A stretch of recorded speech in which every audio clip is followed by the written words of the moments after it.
कर्जत तालुका आगरी समाज संघटना आणि आगरी साहित्य चळवळ यांच्या माध्यमातून एक दिवसीय आगरी शाला या उपक्रमाचे आयोजन करण्यात आले होते।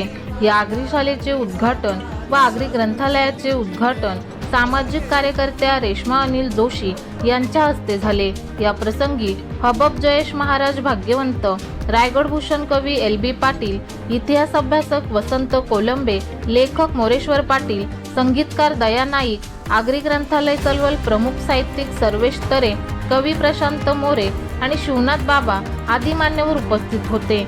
या एक दिवसीय कार्यशाळेचे निमंत्रक कर्जत तालुका आगरी समाज संघटनेचे अध्यक्ष संतोष पेरणे यांनी प्रास्ताविक केले। या कार्यक्रमानिमित्तानं आपण या उद्घाटनाकडे 5 ते 10 मिनिटं बोलणार आहोत आणि मुख्य कार्यक्रमाला आपण सुरुवात करणार आहोत। त्यामुळे या कार्यक्रमानिमित्तानं गेली महिनाभर आमची कर्जत तालुका आगरी समाज संघटना तयारी करत या सर्व मुख्य सहकार्याच्या माध्यमातून ही कार्यशाळा या साकारते।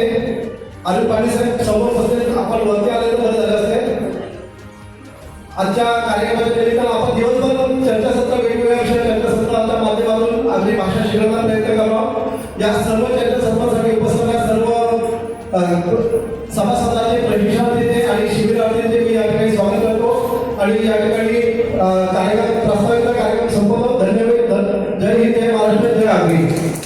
संघटनेचे सचिव जितेंद्र गवली यांनी सूत्रसंचालन केले। आगरी शाला या एक दिवसीय कार्यशाळेत रायगड जिल्ह्यातील कर्जत, पनवेल आणि उरण तालुक्यातील तसेच मुंबई शहर, पालघर, नवी मुंबई आणि ठाणे जिल्ह्यातील आगरी तरुण तरुणी यांची उपस्थिती होती।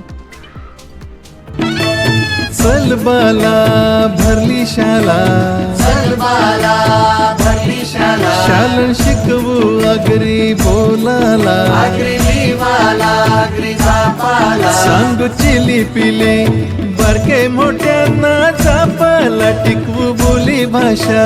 चल बाला भरली शाला, चल बाला